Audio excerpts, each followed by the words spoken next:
Welcome to the Golf Podcast Live. This is episode 97, brought to you by Castilla Roofing in Florida, Lagmaster Sports, the ECS agency for all your digital needs, and the Vancouver Shipyards. I want to give a big shout out to Nude Beverages as well this week.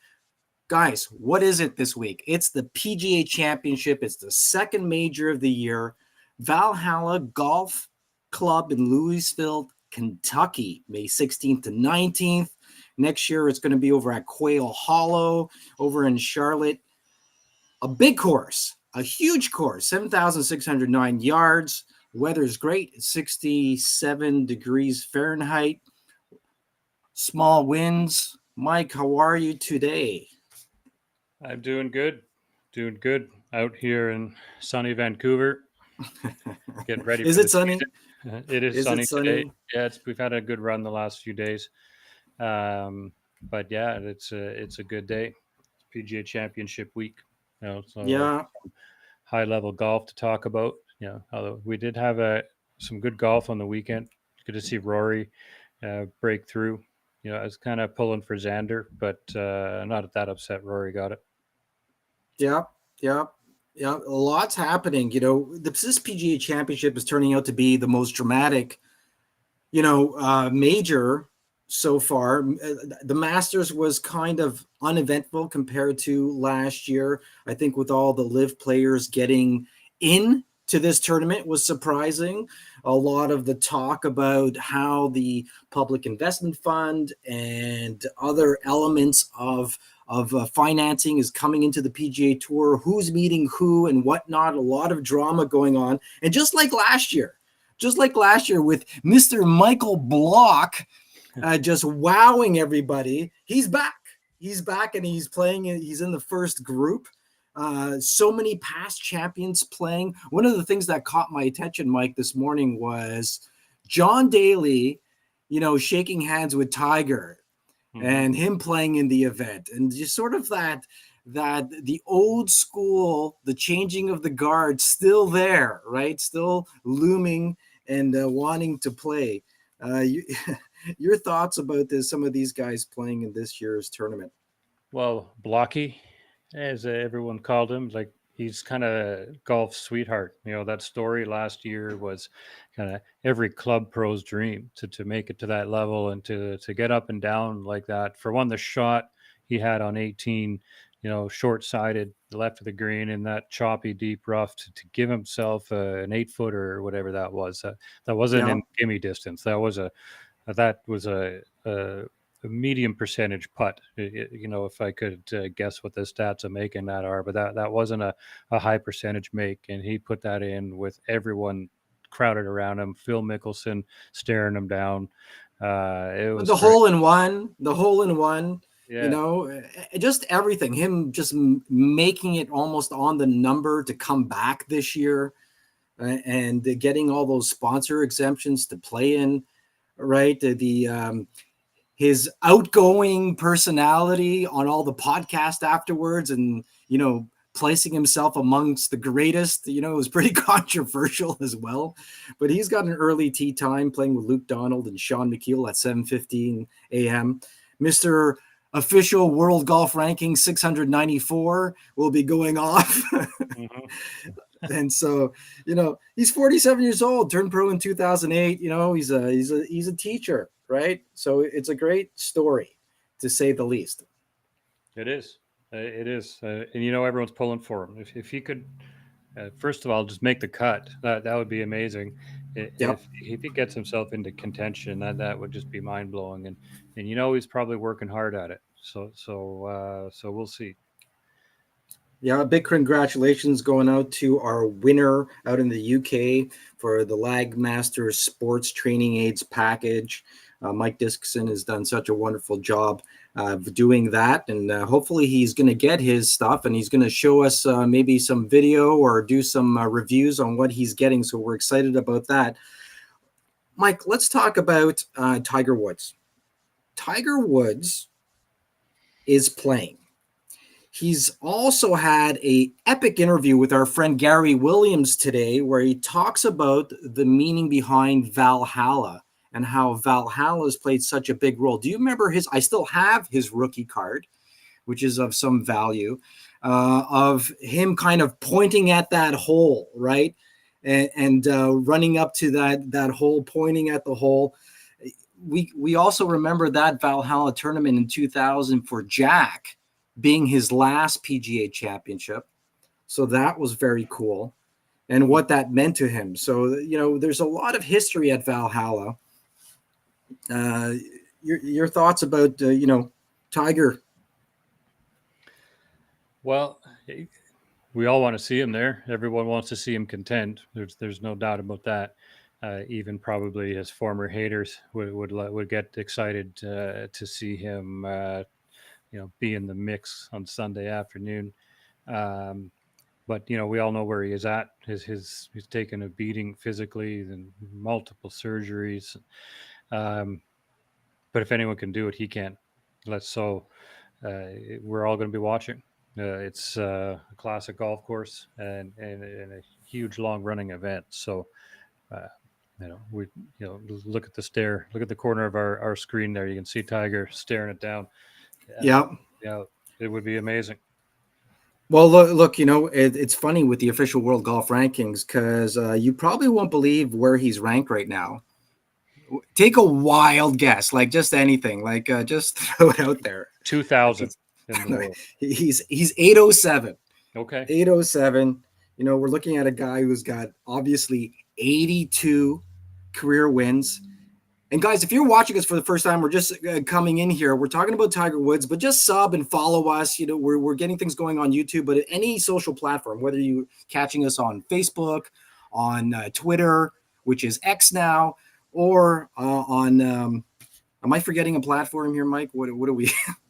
IG on IG. Instagram. Yeah. So just like Michael Block, but not so much. He's also up there. He's 48 years old. And what a career! What a career Tiger's had, and for him to go out and play, and he's looking for that elusive next major. Uh, so many international wins, something ridiculous like 339 cuts made in his career out of 375. Like, what kind of percentage is that? You know what the percentage is? There isn't a number. That's ridiculous. That's what the percentage is. Well, the amount of weeks that he's been world number one is insurmountable. There's Yep. nobody's going to get a run on golf like that. I think for the history of the game, uh, Yep. at least in the next 10 years, because Scheffler, he's hot as he can be right now. He's Yep. he's got a chance to hold the spot, but someone else is going to come up and catch him, whether it be Rahm or Ludwig Oberg. Yeah. That's possible, in the next 2 years. At least money wise, they're going to catch up to him. Like, he's made $121 million in his career in purse money. Mm-hmm. So I think, some of those deals the guys signed over at Live will just, or the purses they've already made will catch up. But it's, you can't compare that anymore. We used to equate money with standings, right? Mm-hmm. Like they do on the Champions Tour. But no longer can you do that. It's kind of, everything's kind of messed up that way. But result wise, I mean, who's going to catch Tiger? I don't think it'll be possible. I don't think that'll happen in this day and age with technology, with the athlete, the player, the amount of competition there is out there, the routes there are to get to these designated big events, and the official world rankings all over the place. I don't even know how they're going to be doing the Olympics for that, but it's going to be tough. Well, there's all these variables. There's so many levels of pro golf right now. It's become more of a global game than it ever has. I do miss the old school money list on the PGA Tour. It was simple, um, you know, uh, but it is what it is. There's no going back now, and we all know it needs to be refined because the current rankings are arguably flawed with the way golf's been divided up between Live and PGA. So in time, I'm sure it'll get sorted out. Maybe a few more jobs got to be cut and get some decision makers out of the way or changed. People who want to get a deal done. Um, the world golf rankings are, we go on and on about those, but there seems to be, the controlling entity of the world golf rankings are all in ties with the PGA Tour. So, right, until things get changed and a solution from both sides, including like the live case and whatever happens with live, they need to extend to 72 holes, or who knows how it's going to go. The TUGR, as we've had on the show before, he's got a really detailed system and posts weekly about his comparison of data versus the two ranking systems, and that could be the way to go. Maybe that gets adopted by a bigger organization. Can you give it the merit? And who knows? It's all up in the air right now, but time will tell. Well, our next segment here, we're going to be talking about Canadians in the field. A look at who, though, our boys are paired with. Obviously, we are both Canadian. This is a Canadian podcast, even though a majority of our listeners are in the U.S. and the U.K. and Australia. Let's talk about the Canadians in the field, what time they're teeing off, who they're being paired with, and talk a little bit about them. So the Canadians in the field, we've got 5. I don't know where Nick Taylor is, but we've got Adam Svensson, Adam Hadwin, Taylor Pendrith, Corey Connors, and Mackenzie Hughes. So if we scroll, Nick Taylor, don't forget about him. Yeah, I couldn't find him. Is he? He's on the what time is he? He's going off. It's 6:10 a.m. So 9:10 Eastern time. Oh, 9:10 a.m. Eastern time. I just found him. I'm blind as a bat because I went through the list like 3 times, and I'm like, why can't I find Nick Taylor?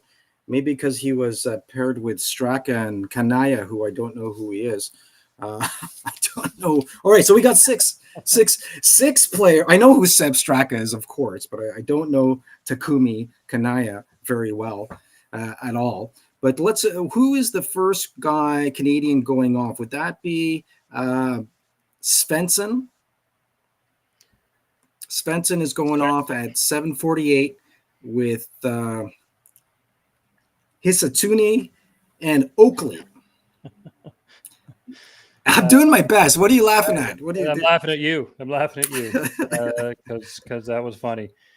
Zach Oakley. Yeah. Well, I can't. PGA professional. There's not a lot of data on PGAtour.com about him, but well, they're group number 4. Adam obviously is a very well accomplished player. He's Canadian. He's 83rd on the world golf ranking. Turned pro in 2015, and he's from your neck of the woods. Obviously, he's from Surrey, right? He's played on the Vancouver Golf Tour for quite a few years, among other tours as well.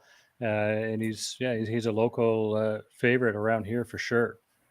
Well, he's got that one PGA Tour win. He's got over 100 events he played. He's made a lot of cuts, a lot of top 5 finishes, and he's made a pretty penny. I mean, $7.5 million in earnings isn't too bad at all, right? It's all right. I would cut my most useless pinky off if I could trade golf career paths. Yeah. He's had a pretty good year, at the Sony and Century. He's got those top 30 finishes. He has a lot of cuts recently, but I think his game is coming around. He's sort of the new and an up and coming guy out of all the other players. If we look at, the more accomplished players like Nick Taylor, Mackenzie Hughes, Corey Connors, Taylor Pendrith, and Adam Hadwin, who are more recognizable for those of you who don't know, Adam Svensson is certainly a player to look at and a great dark horse in this event.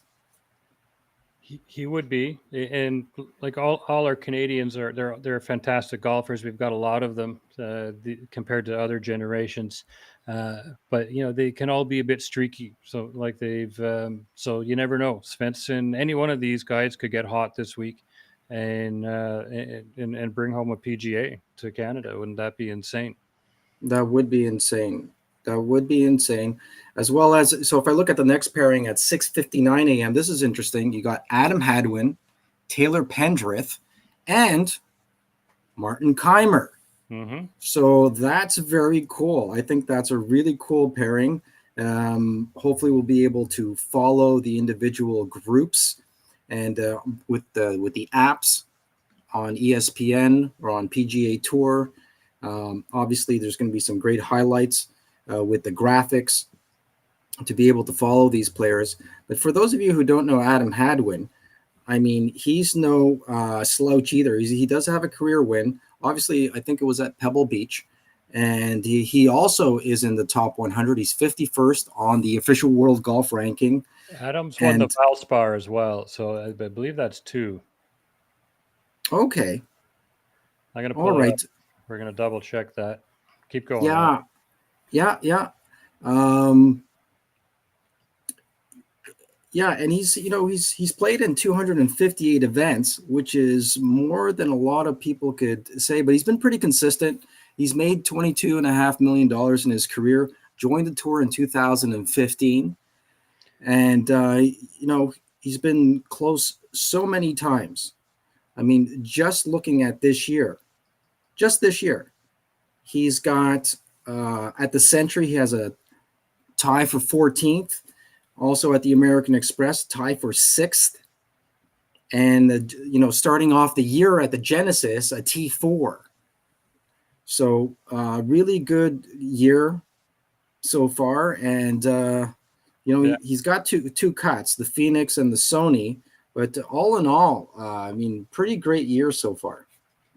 And to correct ourselves, it's one win, and it was the Valspar. He's got 4 top 10s this year and 10 cuts made, so it's consistent. And anything can happen. He's such a great ball striker, and when he gets hot with that putter, he seems unbeatable. Like I feel like he should have 4 wins by now, because he's all class. So let's go at him. Yeah, and the other guy in the group is Taylor Pendrith. Taylor Pendrith, obviously, breaking through and getting his first win recently.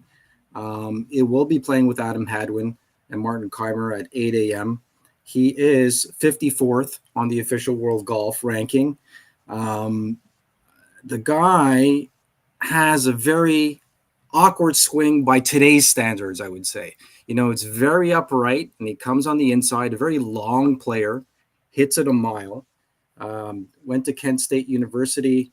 And, I think he's one of those breakout players where people aren't watching. I mean, he's coming off a pretty decent year. And, what do you think about him? I mean, he's not really on a lot of people's radar, but even at the Farmers this year, he got a top 10. Mm-hmm. Well, he does have a unusual looking swing, and I love to see that. Some of the younger players are so solid, and their swings look very similar. But seeing Taylor having a unique movement just adds to the game. He's been on fire lately. If he can carry that momentum into this week, then who knows what to expect. I would count him in the dark horse pick still. Uh, but if he was able to be there on Sunday afternoon in the mix, I wouldn't be terribly surprised. I would absolutely be pulling for him. I think that would be a great story. Uh, Yeah, and yeah, they might be a little overshadowed because guess who's right behind them on the tee off area? oh, At exactly. the That's a great group at 504. but they're going off on 10. So they're not That's going to be right behind. Oh, that's okay. That's all right. If you had Tiger Woods, Adam Scott, and Keegan Bradley behind you, I standing there mean, watching you tee off. Could you imagine that? Having yeah, Tiger staring yeah, you down. yeah, no, not really. Uh, that would be crazy. But that's a But great group. Tiger, Adam, and Keegan. That would be a great group to follow. Adam's still a great player. Probably one of the better careers of any golfer ever to play the game. To have that kind of longevity and to play in the Tiger Woods era and to do Yeah. that well. right? He's got a master's, so right there, even if he did nothing else, that would be amazing. But from what I recall, he hasn't been sidelined with too many serious injuries or operations, if I've got that correct.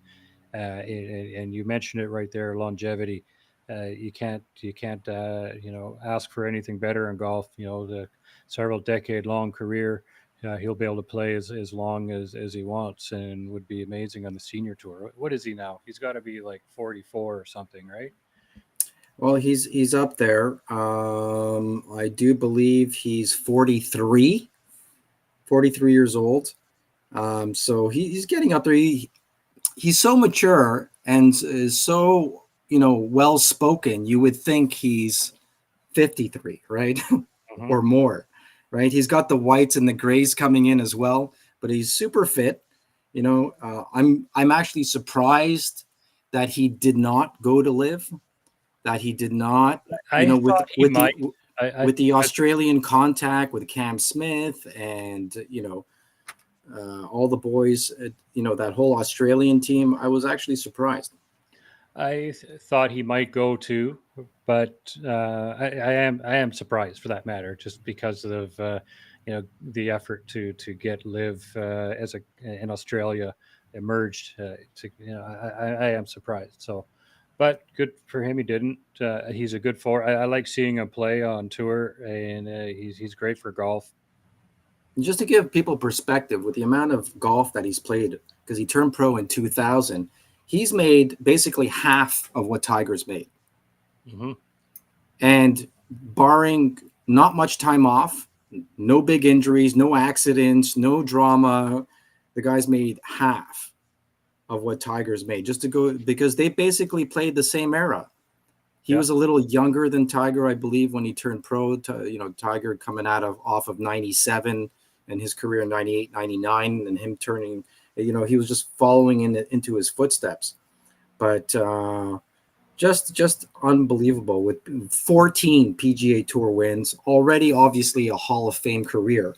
So, yeah, that'll be a comfortable grouping. I think Keegan would probably be the most uncomfortable in the group.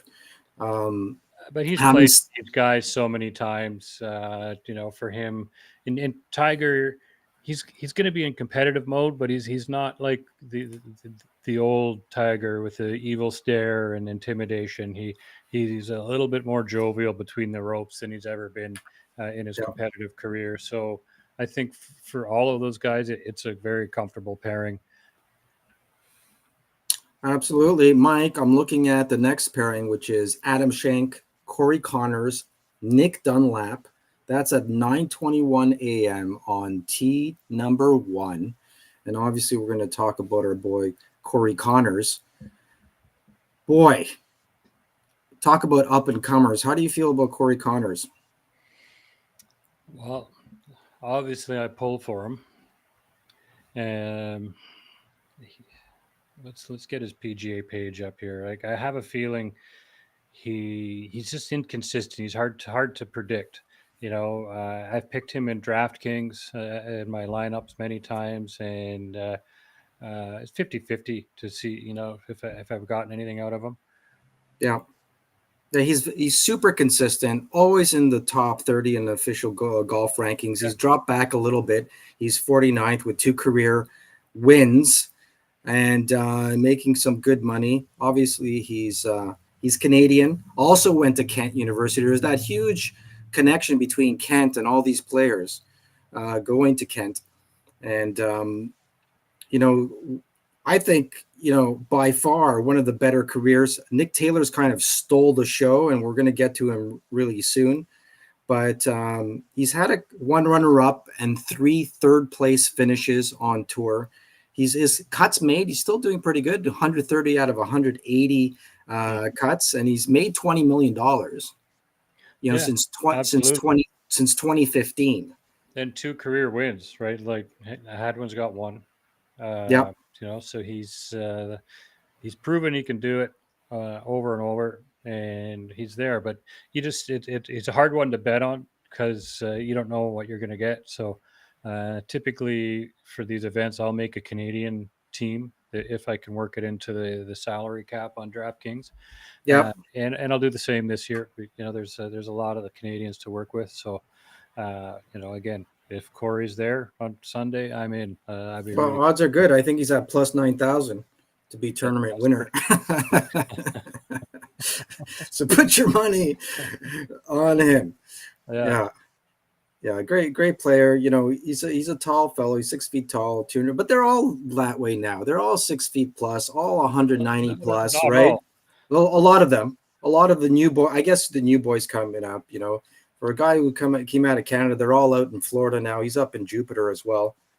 Yeah. And there's a lot of these little short guys out there too, right? Like Xander Schauffele is not a he's not a tall gentleman. I'll put it that way. yeah, Rory, for that matter, either. You see them walking beside each other.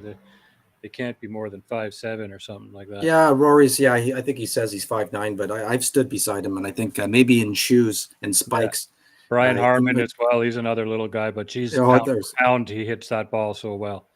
Yeah, he's special. He's sort of a generational player like Corey Pavin, right? Mm-hmm. Able to shape the ball, real bulldog, literally, and being able to play the game Sure. so precisely. Great putting as Yeah. well. I mean, the guy's making more putts than most players out inside that 20-foot range. Yeah, very excited to catch everybody. We haven't talked about Nick and Mackenzie Hughes. Those guys are going off a little bit later, 9:10 a.m. Nick Taylor's playing. Now, Nick obviously won the Canadian Open in 2023, breaking that generational Canadian curse since Pat Fletcher won back in the day. And just incredible. They're going to be talking about him making that 72-foot putt against Matt Fitzpatrick for years, if not decades to come, unless another Canadian pulls through. Even if another Canadian pulls through, to make a 70-something foot putt to win an event like that is that's going to be replayed over and over and over. That almost rivals the better than most comment on when Tiger made that putt at Sawgrass years back. It's for Canadians, this may ring a little louder, but Mark Cicchino's call and making that putt, where it was a hell of a moment in sports. So that's going to be highlighted every Canadian Open and probably other events. Well, they've made it into the logo. They've put the putter and the throw of the putter like basically into the logo with the comment with Mark Cicchino. Yeah. It's a great marketing tool, and rightfully so. Rightfully so. Hadwin getting taken down by security at the moment, and it's all those clips on its own. Hadwin almost outshined Nick, with the media exposure on getting knocked down, and took a champ and shook hands with the guy. It was a hell of a moment. Well, it's the third oldest Open next to the U.S. Open and the British Open. Mm-hmm. And I mean, we never got its rightful place on the calendars, always being shuffling around. RBC extended their sponsorship for another year. They're really not happy or pleased with the level of commitment of golf courses, of sponsorship of players, all the the BS that's been going on with the executive committees of the PGA Tour and everything with going on with LIV. I don't know how I feel about everything, Mike. The way the Canadian Open's been treated in general, right? And for one, the schedule, I agree. It's been shafted every year. It should have a dedicated place on the schedule, and certain years it bodes well compared to others. But a lot of times it would be the week after the British Open when nobody wants to come back for it. Pardon me, the Open. That shows how old I am calling it. No, we could say British Open just to differentiate. When I say the Open, for whatever reason, I think of U.S. Open just because we grew up here. But I know what you mean. Yeah, So Yeah, I mean, I would like to see a little bit more stature in our event. I would also like to see it come over to other parts of the country, the East Coast, the West Coast, and I've Yep. actually asked Bob Weeks about this at a tournament I played in a couple of years ago. Actually, won too, and at the dinner after, we're kind of having open questions with Bob from the room, and I asked about the West Coast, and he said to me, they they don't make money; they lose money when they hold it out here. And the sponsors, RBC in particular, will not allow it to come out to the West Coast or anywhere other than the Greater Toronto area because of their own reasons. So, Well, there's logistics, right? There's the travel side of it. It's not as easy to get out there. Also, the yeah, infrastructure. A golf course has to be able to put up a circus, right? You got to be able to accommodate 25,000 people a day at yeah, least. or more, So and, it's the build. You know, Valhalla is not the greatest of golf courses. Many people will tell you as far as bucket list playable courses.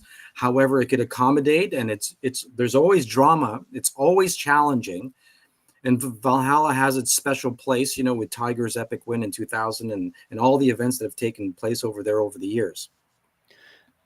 logistics is one of the biggest thing because the production and what you called the circus, for anyone who doesn't know what that is literally a circus. It's the production area that's going to house broadcasting, media, and all of that. And All the grandstands. for the grandstands, all of that stuff, there needs to be room on the property to facilitate all of that stuff for an event of that scale, and that eliminates some unbelievable venues right out of the gate. So it's a challenge to plan these types of things, and that's why you see them come back to certain courses every 6 or 7, 8 years. Yeah, and this year obviously is an epic year, not just because of the Olympics, but we got the President's Cup. So all of these Canadian players are trying to shuffle their way into a position to be able to play the President's Cup. It's a Ryder Cup style format event going back to Royal Montreal Golf Club, my old stomping ground where I was an assistant professional. And you and I, Mike, covered the event in 2007. You know, I was there with CJAD 800 AM and West Island Golf Media. It was just incredible. Just an incredible experience, especially watching the final match, Tiger Woods and Mike Weir playing. And, that goes, I'm going to give myself a plug. It's available for pre-order right now. You could actually order the greatest match ever played. And it's about the Canadian Sunday where Mike played Tiger Woods. I walked every step with them. I know the golf course inside and out. If you want a unique perspective, you could pre-order it on Kindle. It will be available on paperback and hardcover as well. But back to Nick Taylor. Nick Taylor is a name that's actually popping up all the time. He's not only just a top 100 player, he's 28th on the official World Golf ranking. He's got 4 wins, career wins, and he turned pro in 2010. He's 36 years old, which isn't that old. I know these days most players come into their own into their mid to late 20s, whereas before you just matured as a golfer when you turned 30. I mean, your career really was from the age of 30 to 40. And then you would have your anomalies like Vijay Yeah. Singh, whose career basically started at 40. Oh yeah, he's probably an alien. It's all that deer spray. That's a comment that you'd have to research. I don't want to get into that, what that's about. But Nick's had a great career. We're really proud of him going into all of this. You know, the kids made $18 million. What a win at the WM Phoenix Open, Oh, right? that was sensational. That was And crazy. Snatching it from the Seagull, yeah, right? Who's, kind of a hometown favorite in a lot of ways, not only with their sponsor, with yeah. his fancy Michael Jackson green glove, Oh, but and the Hoffman with, I not mean, a Used to have all that hair too. He had like it was like a helmet that he would walk around with the green Yeah. WM hat on. Well, And people used to buy the caps with the extensions on the back. I just exposed my dome. Just yeah, realized now everybody knows I'm starting to lose hair. But yeah, the Seagull's a great player. it was great to have Nick pull that off, though, because it is Yeah, it's not a major, but it's one of those prestigious events. I mean, it's a drunken frat party all week, but it's a famous event, and for Nick to scoop that up, that was great. And he's got 4 PGA Tour wins, so out of the active players, he's the winningest Canadian at the moment. Oh yeah, and doesn't that vilify and kind of put him in a different stratosphere when he that's how I got mixed up. Nick Taylor's the one who won the Pebble Beach Pro-Am back in 2019. Yeah, it wasn't Hadwin. So it wasn't Hadwin, so I got mixed up. So I apologize for my mistake. But then he won the RBC Canadian Open obviously last year, and then Waste getting the Management. Phoenix Open. Those are pretty big events, right? His They first are. win was like, was it the Las Vegas Yeah, the Invitational? Sanderson Farms Yeah, Championship. it was Yeah, one of those. back in. What would have been like the silly season in Yeah, the previous tour schedule, because after the tour championship, those were the events that the rookies usually won, including Tiger Woods yeah, many years back. But yeah. But he now he's a very mature player. For him to is. actually win in a playoff, in both instances, with Tommy Fleetwood, and Charlie Hoffman, 2 veterans of the game, Yep.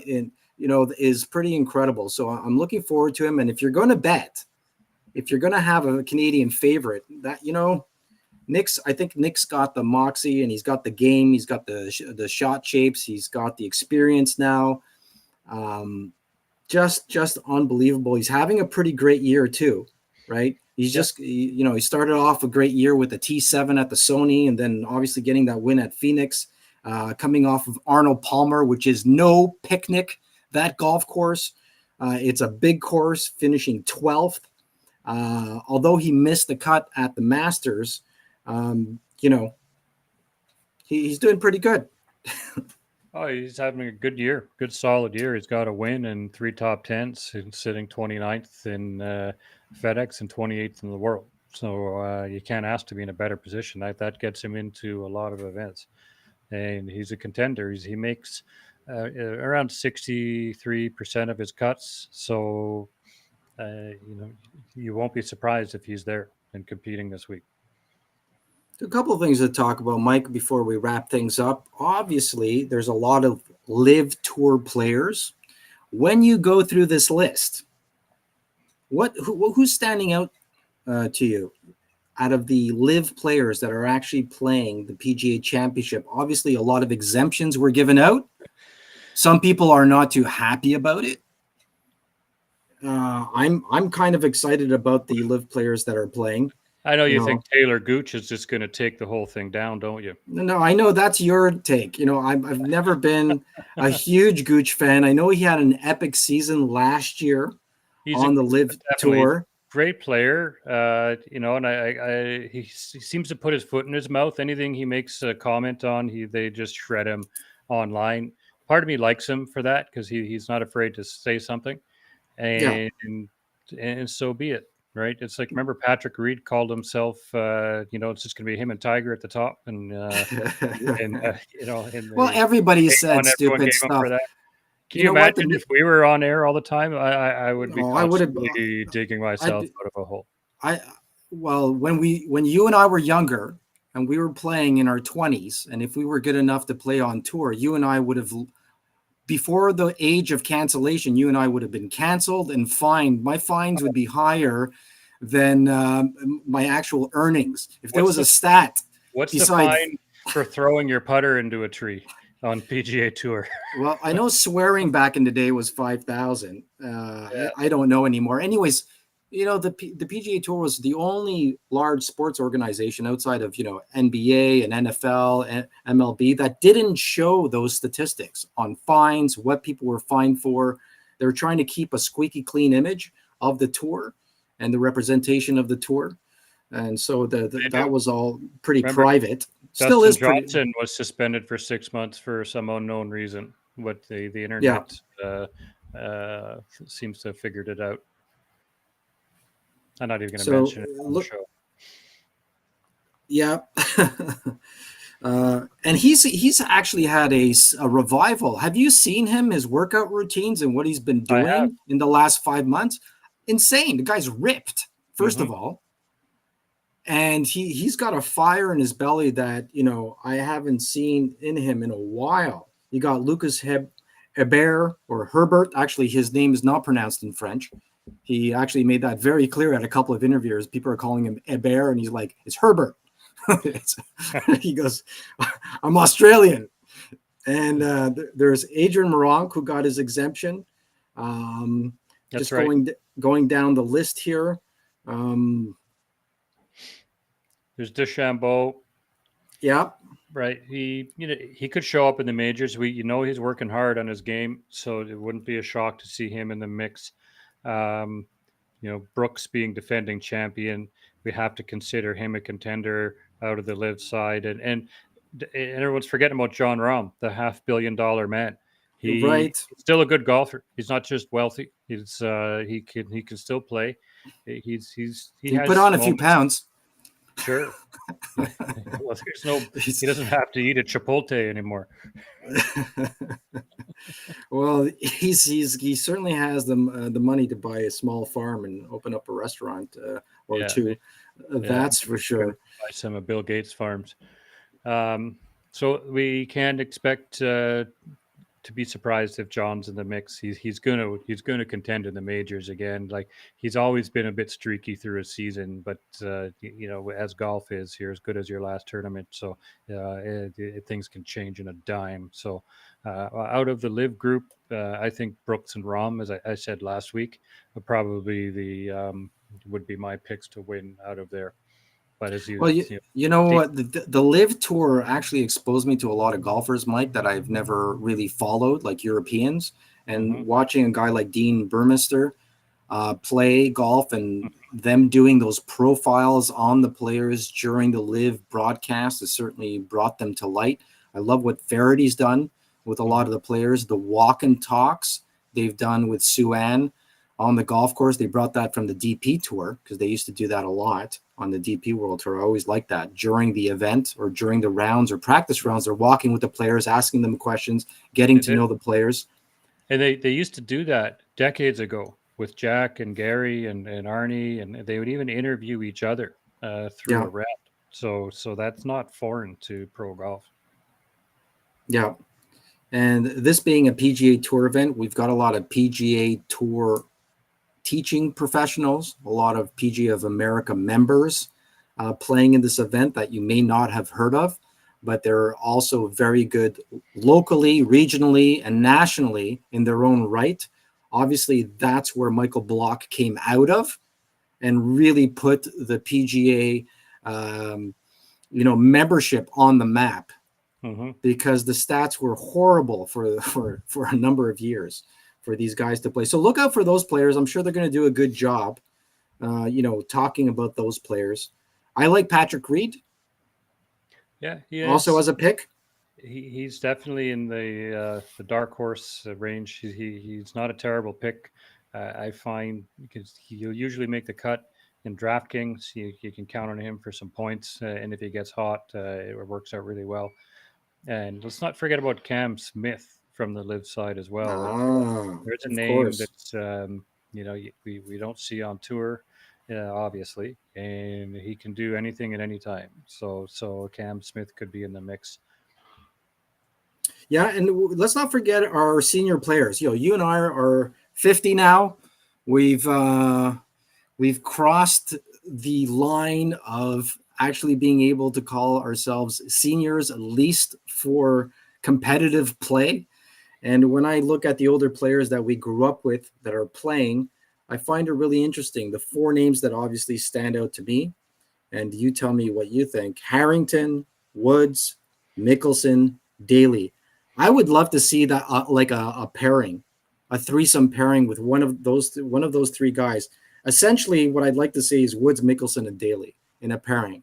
That would Wouldn't be that be insane? it Wouldn't that would be be smart? entertaining because these guys are two of them are over 50. Obviously, Tiger's still trying to compete, but like I said earlier, Tiger's looser. He's more jovial on the course. I think that would be a great three ball to go out there. Daily, dressed in his loudmouth clothing and gripping it, ripping it, and Phil, the new dark Phil with calves and sunglasses and all of that. And I think it It's would just coffee or uh, whatever is in the drink. totally, and him being on Live and Tigers kind of not supportive of Live, and John Daly wishes Greg Norman invited him. So I think just the whole dynamics of that would be entertaining. Yeah. Yeah, I think the only guy that we're missing talking about on the Canadian side would be Mackenzie Mac Hughes. Hughes, yes. You Hey, know, anything could happen with Mac, right? He finds lightning in a bottle this week, and he could be right there. Mackenzie's one of those players that's pretty consistent, but he's had some bad luck. I'll never forget when he put the ball in the tree over at the Genesis. He Mm, was in contention and just everything kind of fell apart. He's mm-hmm. going off in an afternoon. He'll be going off with Austin Eckroat and Luke List. And so that should be pretty interesting. Some key names too. I mean, we haven't heard about often this year, but Ricky Fowler's playing. Obviously, Scotty Scheffler. We haven't talked about Scotty's coming off his being a new dad, right? And so he got in 9 holes today. He was interviewed and talked about being a new dad and what that feels like and how it's kind of giving him some new energy, getting some rest at home. It was hard for him to leave, but him being the number one player in the world, obviously, is going to be. He's going to make the cut and he's going to be in contention. I'm just going to call it right now. Yeah, that's safe to say. You expect to see him. If he's in the top 5 or wins, we're not going to be surprised. Anything less than a top 10 from Scheffler, I would actually be surprised at. And if he does falter a little bit, it doesn't matter. He just had a kid. You can expect him to be his mind be elsewhere. Maybe not have had the time to practice as he normally would leading up to a major. So, Yeah, but that some of these guys, it doesn't matter. You get into the ropes in this PGA Championship. The gloves are off. It's time to go. So go ahead. Scheffler's a humble guy, so he's not really doesn't appear to have that killer instinct, but he does. That's it. Well, just looking at Mackenzie Hughes, for those of you who don't know who he is, he's also in the top 100. You know what this means, Mike? That Adam Svensson, Adam Hadwin, Taylor Pendrith, Corey Connors, Mackenzie Hughes, and Nick Taylor are in the top 100. That's going to be an amazing job for, I don't know how Mike Weir is not going to be able to choose at least 4 guys to be on the team. Mm-hmm. Oh, yeah. I think he might actually choose 4 guys. It might be more because they're all really pushing for it. They are, and anything can happen. There's a lot of golf left. There's a lot of FedEx points available. There's a lot of ways they can earn their way onto the team before even Mike decides to pick them. But if their rankings are high, they're hot. If any of them get a run through the playoffs, they're 100% going to be on the team. If any of them pick off one of these majors between now and the Open, anything can happen here. We got the 2 Opens coming after this week, so a lot of big time events coming.